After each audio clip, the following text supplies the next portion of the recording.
Are you ready to get the hydrofacial glow? Loved in 87 countries across the world. It's not a facial, it's a hydrofacial. Now available across the UK.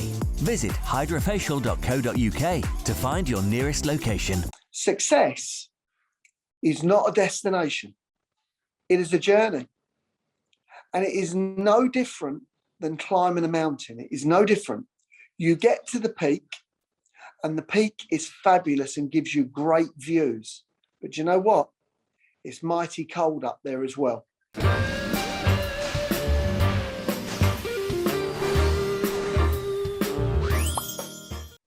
Hi, how is everyone? Did you have a nice bank holiday? Very good. Yes. Very good. Did you? Yes. The weather was weird, though, wasn't it? Because it was supposed to be scorching, and then on Sunday it wasn't. I mean, it was weird. It was very rude. It was very rude, very inconsiderate, because we had plans, and it's very offensive. I'm very cross with the weather. Me too. And you know what's even weirder is that when I went into the supermarket, I saw, for the Queen's Jubilee, 3rd of June, Heinz have launched HM sauce and salad queen. Oh my God! That is fantastic. They're collectibles, limited edition. Oh, we've got to get them. We've got to get them. That is brilliant. We have got to get them. I was in such a rush. I thought, oh my God. And then I read about it afterwards. Oh my goodness, I should have got them, there and then. Of course. That's hysterical. I've been doing lots of walking, obviously, for the Walk, the Moon Walk, which is the 4th of June. And that's been great fun. And so I've been doing my practicing, trying to get my steps in. And good girl. Yeah, I did 10 steps the other day. It was really impressive. 10. Wow, that's 10 more than me. How many, Harriet, how many steps do you actually do on the walk itself?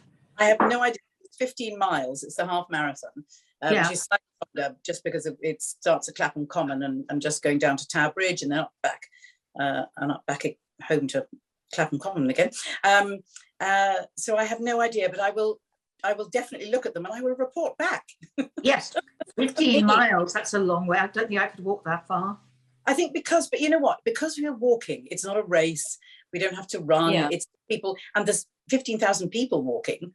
It's we leave in groups of 5,000, but it's a kind of easy thing because it's strolling, it's laughing, it's having a good time. So as it's 15 miles, you see, if that was me, I would get 1,000 people to walk a mile each. I hear you. Or 10 steps each. Yeah. Doesn't work that way, darling. It's either the full marathon or the half. Really brilliant, though. Yeah. No, I can see where you're coming from on that. Yeah. It's like you'll get the energy from other people and momentum. Yeah. Yeah. There's no rush, I mean, we do it in about 3 or 4, maybe 4 or 5 hours, but it's fine. Yeah. Fabulous. I know, crazy. Get the bra ready. You don't wear your very high shoes, do you, Harriet? No, darling, for the first time ever, I think I'm in flats. Yeah. That's going to be a big sacrifice, isn't it? Well, it is. I mean, normally I do it on point, obviously, with my training. Of course. But this year, I'm wearing. Yes. Now Sherry is missing. We don't know where she is again. This is quite strange. What have you done? Well, nothing. I mean, we've had a few problems on Zoom. Do you think she's disappeared? Aliens, darling, aliens. She's been abducted. But I tell you who hasn't been abducted is Alfie Best, the one and only. Hi, Alfie. Hi, how's everybody? Welcome to our nest. Welcome to our nest. Now, Alfie, I've known you for many moons. But you told me once the most fabulous story of how you started, because you've literally come from nothing to being on the rich list. I mean, how is that possible? I don't know. I think I won the lottery. I did the lottery in this garage store one day, and all of a sudden that's what happened. No, I'm only joking. To be firstly, Debbie, it's a pleasure to always see you again, and you look fabulous as ever. Thank you, darling. What I would say is I've had a very different type of journey to say a lot of people, but I've been very privileged along the way to meet some fantastic people that have actually helped me.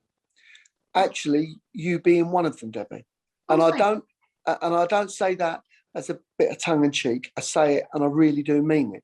It's absolutely factual. And I'll come to it and I'll explain how later on. Look, for me, and I don't want to drone on about it, there's no violin story. I did come from a very, very poor family. We are gypsies. You know, a man, what I have discovered in life, has to accept who he is to even begin to know where he can go in life. Some of the things a lot of people I tend to find do always put down a reason why they haven't done something instead of finding the reason to do something. Absolutely. Now, when people say to me, were you poor? Actually, we weren't poor. We were just poor in the financial status, you know, but we weren't starving. But, you know, if you look at it from a middle class background or even a poor background, we were mouse church poor, because my mum cooked outside on a pot, on a fire outside. Wow. We lived in a caravan on the side of the road, and we travelled from place to place with how long, you know, you had until the police moved you on. Now, I have other people say to me, do you think it's right that gypsies should be able to just pull up on people's land? And my answer to that is absolutely not, you know, especially being a landlord like I am now. But that doesn't give everybody the right to just segregate people and move them on. We all have a duty of care in the world to actually make sure that everybody has the best opportunity in life to succeed. Mine was pretty simple. I had a fantastic mother and father. Okay. We were poor in the sense of never had no money, but actually from a loving point of view, I couldn't have had a better mother and father. That, you know, that they couldn't have done any more for me if they'd have tried. My journey, without me going on too much about it, has been one of pain. And the minute I use the word pain, the hairs come up the back of my neck. One of pain. And it's only in the last, I would say, 10 years that I've actually begun to realise the position that I've managed to, I'll use the word work to get to, but I think there's a certain amount of luck in there as well. I'm not the smartest person in that you've ever met. In actual fact, I'd say I'm on the lower end of the scale. I'm on the dumber end. But what helps me is systems, process, and tenacity of keeping working. And that is all. And I would say this, and this is where I take a lot from Debbie. Debbie is a fantastically talented actress, but she is, in her own right, a legend. And let me tell you why she's a legend. Because she's an actress that has been through a number of years.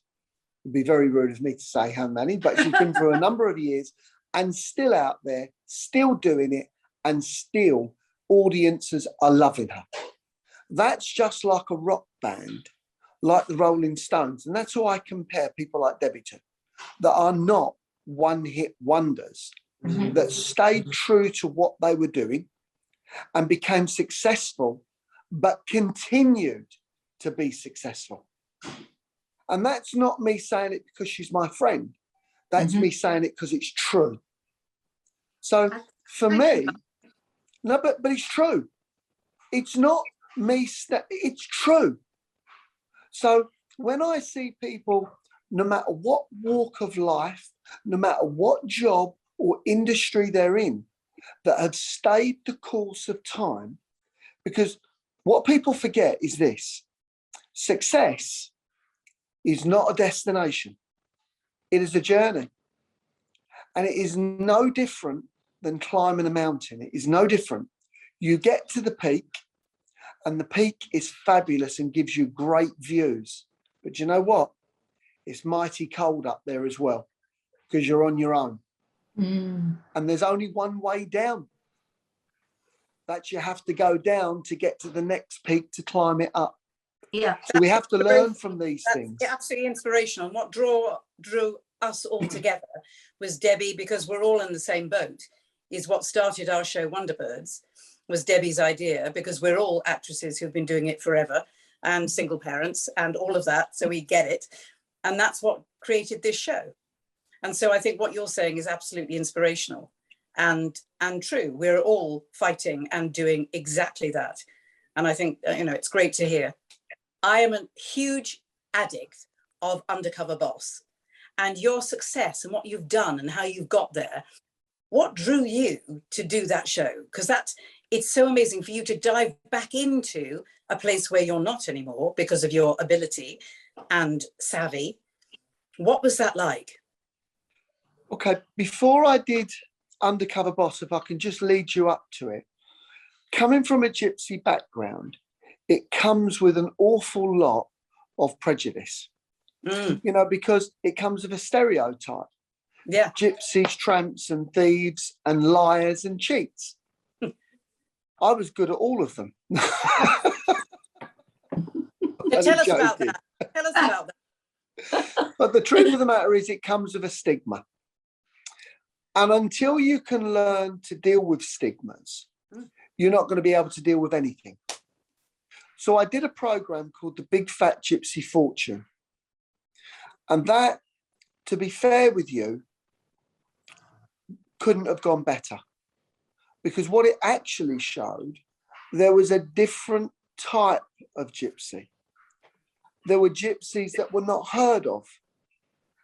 And without me sounding boastful or anything, I was the first gypsy to really ever come out from a business background. Does that make sense? Yes. I was the one that sort of like absolutely kicked the door down and said, I'm a gypsy and here I am.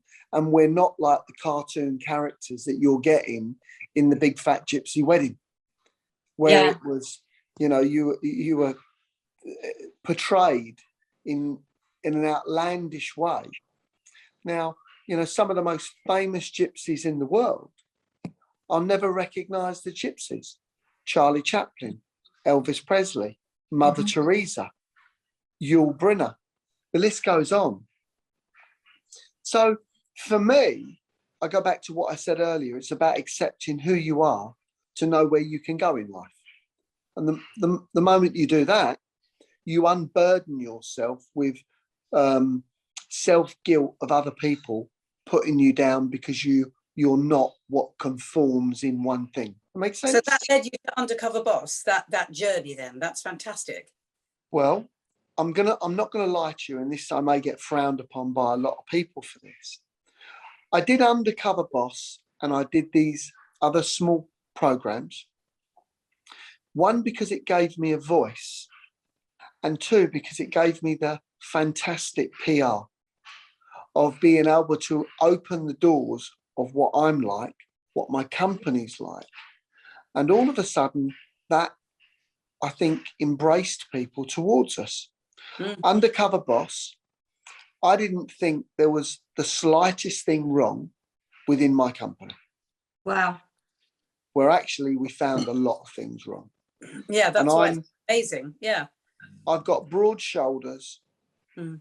The production and the camera crew and the people that worked in it were absolutely amazing.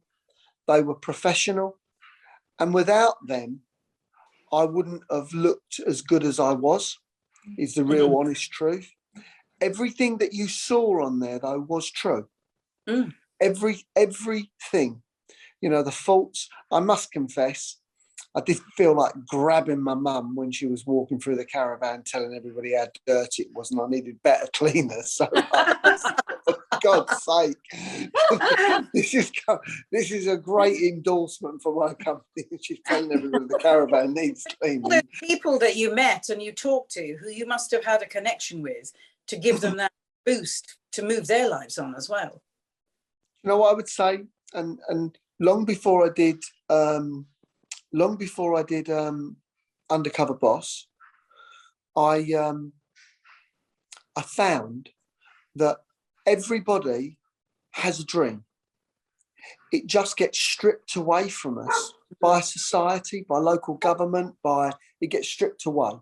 And so what we try to do within our company genuinely is for people to fulfill their dream with us. We don't employ academic people.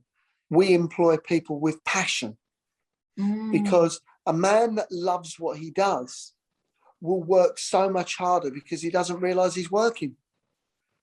You're absolutely right, Alfie. I'll tell you, you said several things that have really ring true to me. First of all, you know who you are. That's really important. Secondly, I was so touched that you thanked everyone and said, you know, people have helped you, and especially Debbie, because I've got to say, I'm Debbie's biggest fan. She knows that. And she does help so many people. And, you know, she does. She says very little about that. And she does it unconditionally, you know, without wanting anything back. And I think that's fantastic. And what you're doing now, Alfie, you're taking it to the next stage yourself and helping people. I think that is magnificent. I just think it amazing. And I was going to say to you, you know, could you hold fire? Could you hold fire for 1 minute? I've just got to go and have a cold shower because my head's swelling here. Oh. Sorry, I thought you were going to then. I was wondering why you needed a cold shower, Alfie, actually, to be Yeah, honest. I was going to say, we won't go there, eh? What was your question, Dee? So I was going to say, Alfie, with people starting out, what advice would you give to people? I'm sure there are many things you'd say, but is there anything that you learned from when you started out? I think maybe I think I know the answer, but what do you say? Start. Absolutely don't wait. There is never a good time to do anything. There's never a time not to do it, but start. And go out, and this is the most important thing, and don't use the word trust me. Don't use it. Use the word don't trust me. And here's the reason why. If you ask people to trust you, you're asking them to accept what you say as being right. And all you're going to get is people agreeing with you that you're right. And when you're wrong, you had no one checking for you. So I tell everybody now, and I wish I'd have been doing it when I was 12 and 13, please don't trust me. Please check for me. Oh. Because you had so many people then looking out for you without even realising it. Yeah. Brilliant. That is amazing. I've got to tell you, Alfie, that my grandfather was one of the first boxers at the ring at Blackfriars. And he was like you, and instilled a lot of stuff like that into me and my mum. And he was very successful in his own right, in his own way, and said the same thing about you as just never give up. Just keep going, you know, it's just the passion for something. Do what you're passionate about. Apology. I had a murmur when I was 20 years old. I collapsed across the desk. And this is, and when I tell this story, I swear to you, it brings hairs up the back of my neck. I was absolutely flying from the age of 16 to 20. And I swear this to you, and this is not a lie. I'd already made myself a millionaire. I had a house that was £550,000 at 20. I had a hire van centre that was worth 350, maybe even 400. I had a block of flats with 4 flats in, and I was making to the tune of £75,000 a year. Plus I was making another £75,000 just out of trading. And that was at the age of 20. I was driving a brand new Porsche car. And I can only say to you, I thought I could walk on water. And the 1990 recession set in. And the house that I gave 550,000 for, what had a 250,000 pound mortgage, was now worth 200,000. The van site that I paid 350 for, what I had a 150,000 pound mortgage on, was now worth 125. The flats that I had that were 400,000 were now worth 200,000.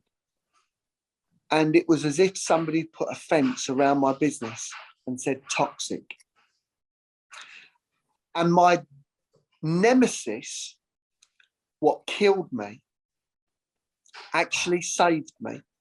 But it took me 20 years to learn that it saved me. And it was a thing called negative equity. So I was in this position where I owed more than the properties were worth. And I had people say to me, why are you even paying the mortgages? Why don't you just hand the keys back? Because that's what people were doing. But I moved out of the house, which was a Tudor-style mock mansion in Romford. But don't forget, we're talking 30 years ago now, 32 years ago. So, and I put a mattress in the back of an escort van, and I slept in the back of the escort van, sold the Porsche, broke up all the van pitch and turned it into little workshops and rented them out. The flats I continued rented out, and I rented the house out. But what happened and what saved me was this. Because I was in negative equity and I was basically crying in my milk because of that, actually saved me, because the banks didn't want to repossess. As long as I continued to pay the mortgages, which I managed to do because I moved out of the house, freed up that property, rented it out, I just had to have some hardship and slept in the back of the van.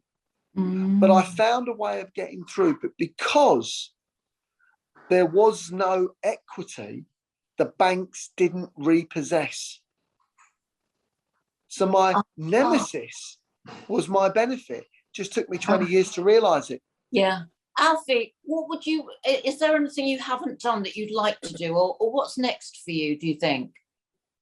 Look, I'm not successful. As I said earlier, success is a journey. We can be on the floor next week, and sometimes people forget this. Success is highs and lows. So for me, it's about keeping climbing the mountains. I expect there's going to be peaks and troughs. My companies, I own the third largest motorhome company in the UK, which is called Vroom Motorhome Hire. I own Wildcrest Parks, which is Europe's largest residential mobile home park operator. Our goals are very simple: to be the biggest and the best in the world. Because this country, from where I am, doesn't do enough for its entrepreneurs. Whereas in America, you know, they're singing and dancing and praising people constantly. Here in the UK, we're half empty, not half full. And we need to be doing more about it. And when I see programs like this, where 3 legends of women have come together that have stood the test of time in what they're doing, and that's real success. Don't let anybody ever tell you any different. That's real success. For me, it warms my heart, because you don't realise how, I'm sure you do, how many lives you are changing.